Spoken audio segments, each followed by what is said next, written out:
Whether you're a fan of the historical and political CLS, the gaming-centric SideQuest, or the podcast series Fireside Chats, or some combination of the three, I hope you'll consider supporting Colin's Last Stand on Patreon at patreon.com/colinslaststand. Doing so allows all three shows to continue without baked-in ads and other obnoxious forms of advertising. You also get a bunch of cool perks depending on your level of support, like the ability to vote on upcoming video topics, early access to podcasts, Patreon-exclusive Q&A videos, and more. Thank you for your kindness and support. Now, on to the show.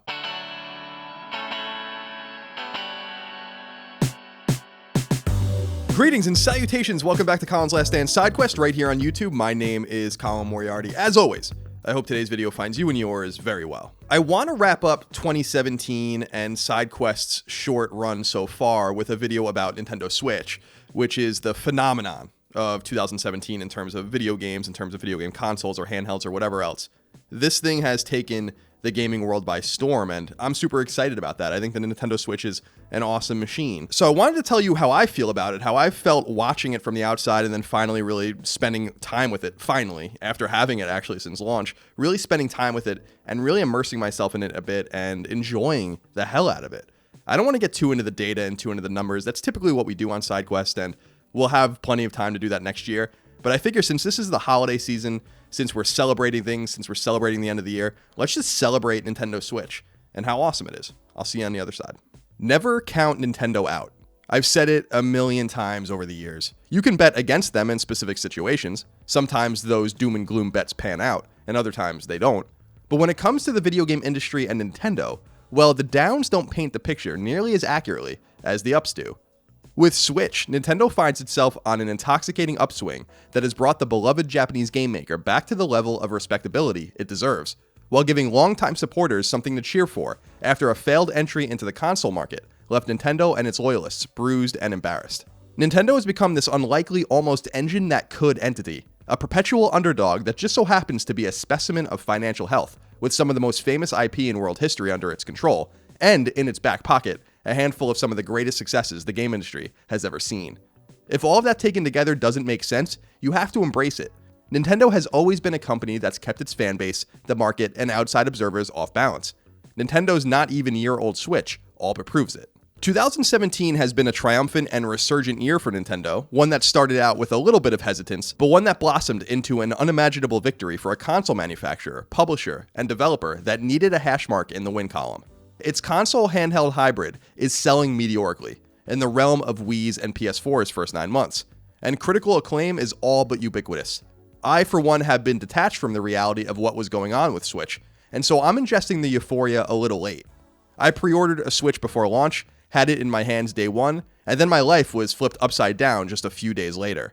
Before I knew it, I was working 70 and 80 hours a week, getting a new company off the ground, producing show after show, with very little time for gaming or much of anything else. My Switch was wasting away in a closet, so I lent it to a friend and expected I'd ask for it back down the road. But then life switched things up again, pardon the pun, and I found myself back in gaming's tractor beam.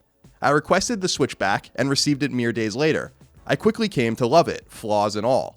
It'll never be my primary gaming machine, but it's a wonderful and much needed supplement, and that's frankly more than I could have ever asked for. Either way, it's something I want to celebrate and acknowledge. Seeing Nintendo succeed so mightily with Switch is heartening for me as an old-school, lapsed fan of the company who will nonetheless always pull for it to succeed, to blow expectations out of the water. That's what it has done with Switch, at least from my perspective. You know, I always take issue when people tell me that I root against Nintendo or that I predicted Nintendo's failure with Switch. Neither statement is true. You may recall that I said Switch would outsell Wii U at least 2-1, and that such numbers should be looked at as a rousing success. I owned one from day one and just bought another one as a present for someone else, so I'm contributing to its commercial viability. And I badly wanted a resurgent Nintendo, because a healthy Nintendo is good for gaming, and it just so happens to be the company responsible for my passion for video games. But I got things wrong too. I didn't think it would be anywhere near this popular. I didn't think Zelda or Mario would be in the high 90s on Metacritic. I thought an awkward mid-generation entrant into the console race would ultimately lag behind. In some ways, you can say Colin was wrong. Yet I was pleased once I read and caught up and wrapped my head around everything that was happening, to find Nintendo landing a few uppercuts to the chins of the naysayers, even if, from a certain perspective, I've at times been one of them. It happens. I don't think smooth sailing for Switch is anywhere near guaranteed. I don't think 50 million lifetime units sold is the slam dunk its current number suggests it is. Switch is a pretty antiquated machine from a power perspective, and when Microsoft and Sony unveil their new consoles in a couple of years, Switch is going to look outright old by comparison. Switch is seeing excellent third-party support early on, which is awesome because it needs publishers to fill out its catalog, but Nintendo will always heavily revolve around its first party, and with Zelda and Mario already out in the wild, two important names have been spent. Plus, third-party support works best when games are, well, new. The machine seems a little reliant on ports and minor upgrades, which can haunt it the further time goes on. And Switch's online infrastructure is messy and antiquated, and there are numerous Nintendo quirks that you have to deal with, like its bizarre solution for voice chat. But hell if any of that matters to me, at least right now, and particularly because I don't intend on doing a majority of my gaming on Switch. The very act of taking the Joy-Cons and snapping them onto the screen or onto the controller or playing with them individually fills me with a certain sense of awe. It just works. Playing Super Mario Odyssey makes me truly happy, even if I think its 97 Metacritic score is absurd. Nintendo captures that all-important nostalgic essence for me. It's like a bell that rings at the exact same pitch throughout the ages. It reminds me in some respects of my childhood with my favorite console of all time, NES. Drawing that connection is nothing but positive for me. The NES, the console that put Nintendo on the map, and very easily one of the most important products in gaming's storied history, was a reaction to something. It was a reaction to the collapse of the enthusiast scene, a market flooded with volume but no quality.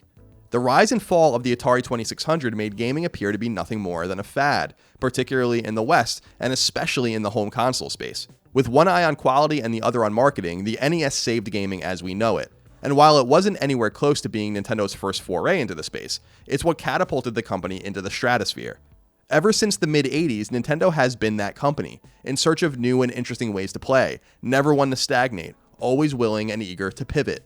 It lives by the old Wayne Gretzky adage, that you miss 100% of the shots you don't take. Nintendo has a self-manufactured belief in its own mission that's unparalleled in our industry. In being willing to make mistakes, in being willing to act sometimes brazenly or even seemingly foolishly, it constantly sheds its old exoskeleton and reinvents itself with all of the same trappings still somehow in place. The IP you love, emphasizing fun over power, exploring a wide array of IP, ideas, and genres, all while making each game feel somehow in sync with one another in the creation of a lasting ecosystem that matters. I don't think God of War, Uncharted, and Gran Turismo share a resonance, outside of the fact that we know Sony Studios made them and that they're exclusive to PS4. For some reason, Mario, Zelda, and Metroid just make sense next to one another. There's a strength inherent to that. It's something only Nintendo has. Nintendo Switch is, like NES, a device designed in reaction to trends, and it gleefully roots itself in one of those famous aforementioned Nintendo gambits. It revolves around a handheld model that has become, if you're a glass half full kind of person, niche, and if you're a glass half empty pessimist, dying to dead. But that's part of Switch's genius. Nintendo pioneered handheld gaming as we know it, and they're doing it again with Switch because they can. At a time when we're constantly cycling devices, our phones, our remote controls, our DualShocks and Elites, our laptops, our tablets, and on, why wouldn't we also want dedicated gaming hardware in the mix? Something that actually frees up other devices for simultaneous enjoyment. Plus, what if the games were just really fun, high-quality affairs? We've wanted a great Mario on the go forever, and not a down-resed compromise, and we wanted it in 3D. We got it. We've yearned for Nintendo to give us a spin on open worlds. For some, Zelda is the best game in the open-world RPG genre ever created, by a developer that never even did one before, at least quite like this. We asked for ports of games that resonate across generations. Mario Kart and Splatoon are pushing units. Everything is here, just wrapped in a different package, with a different color bow on top.